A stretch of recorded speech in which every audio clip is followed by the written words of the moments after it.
இந்த வீடியோவில் நம்ம என்ன பார்க்க போறோம்னா, மேஷராசிக்காரர்களுக்கு ஜூன் 2026 எத்தகைய ஒரு பலாபலன்கள் நிறைந்த ஒரு மாதமாக இருக்க போகுதுங்கிறத சயின்டிபிக் வேதிக் அஸ்ட்ராலஜி முறையில நம்மளுடைய பழமையான இந்திய வேத ஜோதிட அடிப்படையிலான ஒளி தத்துவம் பிரகாரம் எந்த விதத்திலும் மூட நம்பிக்கைக்குள்ள போகாமல் மிகைப்படுத்தாமல் உள்ளது உள்ளவாறு ஒரு கிரகம் ராசிக்கு இந்த இடத்துல சஞ்சாரிக்கும் பொழுது எத்தகைய ஒரு தாக்கத்தை வாழ்க்கை சம்பவங்களை உருவெடுத்து கொடுக்கும் அப்படிங்கிறத நம்ம சயின்டிபிக் வேதிக் அஸ்ட்ராலஜி முறையில துல்லியமா நம்ம பார்க்க போறோம். பாருங்க, மேஷ ராசிக்கு ஜூன் மாதம் பிறக்கும் பொழுதே பாருங்க, 2 நாள்ல ஜூன் 2 குரு பயிற்சி ஆகிற ஒரு பயிற்சி அருமையான பயிற்சியாக மேஷராசிக்கு அமைகிறது. என்ன அது அருமையான பயிற்சி எப்படி ஆகுது அப்படின்னா, 3ஆம் இடத்தில் இருக்கக்கூடிய குரு 4ஆம் இடம்ங்கிற மிகப்பெரிய ஒரு சிறு கேந்திரம் என்று சொல்லப்படுகிற 4ஆம் இடத்துக்கு போறதுனால அந்த 4ஆம் இடத்தில் இருக்கக்கூடிய உச்ச குரு 10ஆம் இடம் என்று சொல்லப்படுகிற ராசிக்கு 10ஆம் இடத்தில் இருக்கக்கூடிய தொழில், ஒரு ஜாதகரோட தொழில், ஒரு ஜாதகரோட அந்தஸ்து, ஒரு ஜாதகரோட ஸ்டேட்டஸ் இன் லைஃப் என்பதை குறிக்கக்கூடிய 10ஆம் வீட்டை பார்க்கிறார். 12ஆம் வீடு என்று சொல்லப்படுகிற சுப விரயங்கள், இன்வெஸ்ட்மெண்ட்ஸ், அடுத்த கட்ட நடவடிக்கைகள், இடம் மாற்றங்கள் அப்படிங்கிற மாதிரி விஷயத்தை பார்க்கிறார். அதே சமயத்தில் 8ஆம் இடம் என்று சொல்லப்படுகிற ஃபண்டிங், பணம் வசதியில கொஞ்சம் வெளியில இருந்து நமக்கு கொஞ்சம் பணம் வருது, அந்த பணம் மூலமாக சில ஆதாயங்கள் பண்ண நம்ம ட்ரை பண்றோம், சில next level of expansion, next level of life growth நோக்கி நாம போறோம் அப்படிங்கிற கொடுக்கக்கூடிய ஒரு அற்புதமான 12 வருஷத்துக்கு ஒரு தடவை வரக்கூடிய 4ஆம் இடத்து உச்ச குரு 2026 ஜூன் மாதம் 2ஆம் தேதி ஆகுது. நிறைய பேர் மேஷராசிக்காரர்கள் பார்த்தீங்கன்னா, வேலையில் இருக்கக்கூடியவர்கள் இப்போ சைடில் ஏதோ ஒரு தொழில் பண்ணலாமா, தொழிலில் யாரையோ ஒய்ஃப் மூலமாவோ அல்லது ஒய்ஃபாக இருந்தால் கணவர் மூலமாவோ அல்லது மற்ற நண்பர்கள் மூலமாக ஏதோ ஒரு பங்குதாரர் மாதிரி சேர்த்து வச்சு நம்ம ஏதோ ஒன்று பண்ணலாமா அப்படிங்கிற மாதிரி அமைப்புகள்லாம் கொஞ்சம் யோசிக்கக்கூடிய தருணமாக இருக்கும். அதுக்கப்புறம் ஜூன் மாதத்துக்கு அப்புறம் நடக்கக்கூடிய அமைப்பாக இருக்கும். சில பேர் பாருங்க, வேலையை விட்டுட்டு நம்ம ஏதோ ஓன் தொழில் போகலாமா அப்படின்னு நினைக்கக்கூடியவர்களுக்கும் கொடுக்கக்கூடிய அமைப்புகளாக இருக்கு. அல்லது இருக்கக்கூடிய வேலை, இருக்கக்கூடிய தொழிலையே இன்னும் பிரசித்தமாகி, இன்னும் கொஞ்சம் ப்ரமோஷன் ஆகி, இன்னும் கொஞ்சம் ஸ்டேட்டஸும் விஷயங்களும் அதிகமாக ஆகிற மாதிரி அமைப்புகளும் இருக்கு. எப்பவுமே 10ஆம் இடத்தை உச்சகுரு பார்ப்பது இது மாதிரி நல்ல விஷயத்தை கொடுக்கக்கூடிய ஒரு அமைப்பு மேஷராசிக்காரர்களுக்கு கண்டிப்பாக உண்டு. அதே மாதிரி ராசி அதிபதி ஆகிய செவ்வாய் ராசியின்குள்ளேயே இருக்கிறார் ஜூன் மாதம் முழுவதும். 22 ஜூனோட கடைசி மாதத்துலதான் பாத்தீங்கன்னா 2ஆம் இடத்துக்கு மாறுறாரு. ஸோ ராசநாதன் ராசியிலேயே இருக்கிறது ஒரு நல்ல பலம் தான். நாம என்ன பண்ண போறோம், நமக்கு என்ன செய்ய போறோம் அப்படிங்கிற உத்வேகத்தை கொடுக்கக்கூடிய ஒரு போக்கஸை கொடுக்கக்கூடிய ஒரு அமைப்பு தான் செவ்வாயின் சஞ்சாரம். மேஷத்திலேயே பெரும்பாலான நாட்கள் ஜூன் மாதம் இருக்கிறது கொடுக்குதுங்க. அதே சமயத்தில் சில கோபதாபங்கள் வரலாம். ஏன்னா செவ்வாய்ங்கிற கோபகாரகன் ஆகிய ஒரு ரெட் ஹாட் பிளானட் ராசிக்குள்ளேயே இருந்து எந்த ஒரு சுப பார்வை பெறாமல் இருக்கிறார். அதனால கொஞ்சம் அப்பப்போ ஃப்ரஸ்ட்ரேட் ஆகிறது, இரிட்டேட் ஆகிற விஷயங்கள்லாம் கொஞ்சம் வந்துட்டு போகக்கூடிய அமைப்புகள் இருக்கு. கொஞ்சம் அதெல்லாம் கொஞ்சம் கண்ட்ரோலில் வைக்கணுங்கிறது ரொம்ப முக்கியமான ஒரு அமைப்பு. அதே மாதிரி சுக்கிரன், அதே மாதிரி புதன், இது எல்லாமே 3ஆம் இடத்திலே நீடித்திருந்து மாதத்தின் செகண்ட் ஹாஃப்க்கு அப்புறம் தான் சூரியன், சுக்கிரன், புதன் எல்லாரும் பாருங்க ஒரு ஜூன் மிடில் உங்களுக்கு மாறுறாங்க. ஸோ என்ன மாறுறாங்க, 3ஆம் இடத்துக்கு சூரியனும் மாறும் பொழுது சுக்கிரனும் புதனும் 4ஆம் இடத்துக்கு வராங்க. ஸோ 4ஆம் இடங்கிறது போய் குருவோட சேரும் பொழுது இன்னுமே இடம் சார்ந்த பொருள்கள், வீடு, வண்டி, வாகனம், தொழில் மேன்மை, அது மாதிரி விஷயத்துக்காக நம்ம கொஞ்சம் ஆடம்பர விஷயத்துக்காகவோ ஒரு தொழில் முனைப்புக்காகவோ நம்ம இன்வெஸ்ட்மெண்ட்ஸ் பண்ண போறோம், ஒரு முயற்சி எடுக்க போறோம். சம்டைம்ஸ் ஒரு ஆர்சி எடுக்கிறதா இருக்கட்டும், ஒரு ஆஃபீஸ் ஓப்பன் பண்றதா இருக்கட்டும், ஒரு விசிட்டிங் கார்டு அடிக்கிறதா இருக்கட்டும், ஒரு புதிய டொமைன்குள்ள போகிறதா இருக்கட்டும், நான் இதுதான் பண்றேன், this is my position, this is my பிசினஸ்ங்கிற அடுத்தவங்களுக்கு நான் அறிமுகப்படுத்துறதா இருக்கட்டும், அது மாதிரி விஷயங்கள். அதே மாதிரி வீட்டுக்கு வேணுங்கிற வசதிக்காக வேணுங்கிற ஒரு பொருட்களை வாங்குறதா இருக்கட்டும், வண்டி வாகனத்தை அப்கிரேட் பண்றதா இருக்கட்டும், சின்ன வண்டியை கொடுத்து பெரிய வண்டி வாங்குறது, அது மாதிரி சில விஷயங்கள் எல்லாம் ஒரு ஆரம்ப கட்ட ஒரு அற்புதமான ஒரு மனநிலை, அதுக்கு தகுந்த மாதிரி இன்வெஸ்ட்மெண்ட், அதுக்கு தகுந்த மாதிரி பொருள் வரவு, இது எல்லாத்தையுமே கொடுக்கக்கூடிய ஒரு அற்புதமான மாதமாக மேஷ ராசிக்கு இந்த ஜூன் மாதம் 2026 பிற்காலத்தில் வரக்கூடிய அந்த குரு பயிற்சி பலன்களோட அடுத்தடுத்து வரக்கூடிய பலன்களுக்கு ஒரு ஃபவுண்டேஷனாக, ஒரு அடிப்படை அமைப்பை கொடுக்கக்கூடிய அமைப்பாக மேஷ ராசிக்காரர்களுக்கு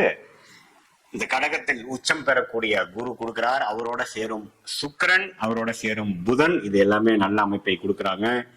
மாணவர்கள் மேஷராசிக்காரர்கள் பார்த்தீங்கன்னா நல்லா படிக்கக்கூடிய அமைப்பு, படிப்புல நல்லா தேர்ச்சி பெறக்கூடிய அமைப்பு, மெமரி பவர் கொஞ்சம் ஷார்ப் ஆகிற அமைப்பு, இது எல்லாமே புதன் சுக்கிரனோட சேர்வதனாலையும் புதன் உச்ச குருவோட சேர்வதனாலையும் உங்களுக்கு மாதத்தின் செகண்ட் ஹாஃப்ல இருந்து ஓரளவுக்கு அவங்களுக்கு பிடிச்ச கோர்ஸ் ஜாயின் பண்றது, அவங்களுக்கு பிடிச்சதா ஒரு அமைப்பு போய் நல்லா படிக்கிறது, காம்படிட்டிவ் எக்ஸாம்ஸ் எழுதுறவங்க நல்லா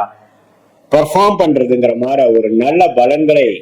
புதன் கொடுப்பதனால மேஷராசிக்காரர்கள் அதுலேயும் பார்த்தீங்கன்னா ஒரு நல்ல சேஞ்சஸ், அதாவது காம்படிட்டிவ் எக்ஸாம் எழுதுற மாதிரிலாம் இருந்தாலும் சரி, மாணவர்களாக இருந்தாலும் சரி, டெக்னிக்கல் துறையில் இருக்கிறவங்களா இருந்தாலும் சரி, அதே மாதிரி மீடியா துறையில் இருக்கக்கூடியவங்களுக்கு சுக்கிரன் குருவோடு சேர்றதுனால கொஞ்சம் ரெகக்னிஷன், சில லாபங்கள்லாம் கிடைக்கக்கூடிய ஒரு அற்புதமான ஒரு மாதமாக இருக்கிறதுங்க. ஸோ சூரியனோட சஞ்சாரம், செவ்வாய், சுக்கிரன் எல்லாமே ஓரளவுக்கு நல்லா இருக்கிறதுனால இதுவரை கடந்த 2025 மனசுக்குள்ள போட்டு எதை நாம யோசிச்சு கொண்டிருந்தோமோ அதை செயல்படுத்தக்கூடிய ஒரு மாதமாக, அதாவது தொழிலதிபர்களா இருந்தாலும் சரி, நடுத்தர வயதினராக இருந்தாலும் சரி, இல்லத்தரசிகளாக இருந்தாலும் சரி, மாணவர்களாக இருந்தாலும் சரி, சீனியர் சிட்டிசன்ஸா இருந்தாலும் சரி, ஏதோ ஒரு விஷயங்கள் நமக்கு ஏத்ததான, நமக்கு பிடித்த ஒரு விஷயங்கள், வேலை, தொழில், என்ன நம்மளுடைய இன்ட்ரெஸ்ட் இருக்கோ அதுல நம்ம கொஞ்சம் பிராக்டிஸ் பண்ற மாதிரி சில செயல்பாடுகளை இறங்கி முயற்சி எடுத்து இது நான் செய்ய போறேன் அப்படிங்கிற ஒரு விஷயத்தை கொடுக்கக்கூடிய ஒரு passion for work, passion for business, passion for consulting, passion for some contribution to earn a name, fame, money for oneself, அவங்களுக்கு வேணுங்கிற ஒரு சில விஷயத்தை சாதிக்கணுங்கிறதுக்காக ஒரு முனைப்போட, பேஷனோட இறங்கும் தருவாயாக இருக்கக்கூடிய ஒரு அற்புதமான ஒரு மாதமாக 12 வருஷத்துக்கு ஒரு தடவை வரக்கூடிய குரு பெயர்ச்சி உச்ச குருவாக கடகத்திலிருந்து 4ஆம் வீட்டுக்கு மேஷராசிக்கு வரக்கூடிய அமைப்பாக இருக்கிறதுங்க. இது ஒரு பொதுவான பலனே தவிர உங்களுடைய ஜென்ம ஜாதகத்துல என்ன தசாபுக்திகள் போய்கொண்டிருக்கிறது,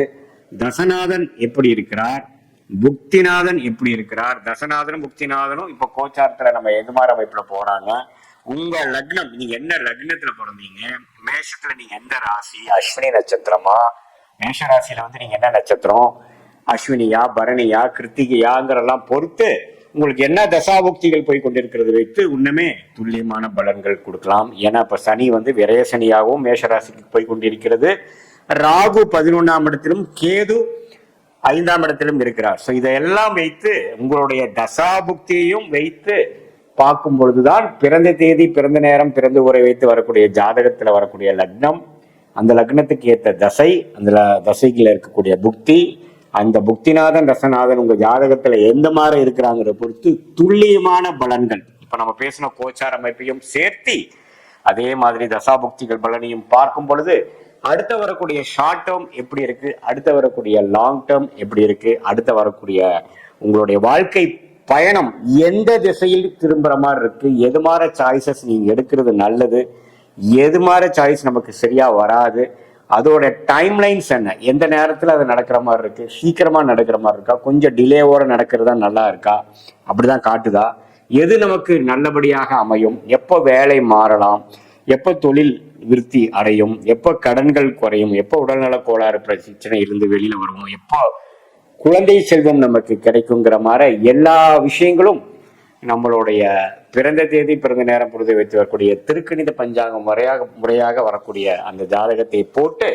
அதுல வரக்கூடிய தசாபுக்திகளை வைத்து ஸ்தானபலம், திக்பலம், திருப்பலம் போன்ற சில விஷயங்களை பார்த்து ஒரு கிரகமும் எந்தெந்த டிகிரி அடிப்படையில ஒருத்தரும் தள்ளி இருக்காங்கிறத டிகிரி அடிப்படையில பார்க்கக்கூடிய சயின்டிபிக் வேதிக் அஸ்ட்ராலஜி முறையில நாம பார்த்து இந்த கோச்சார பலனும் சேர்த்து பார்க்கும் பொழுது ரொம்பவே வாழ்க்கையில் எதிர்நீச்சல் போடாமல் நம்மளுடைய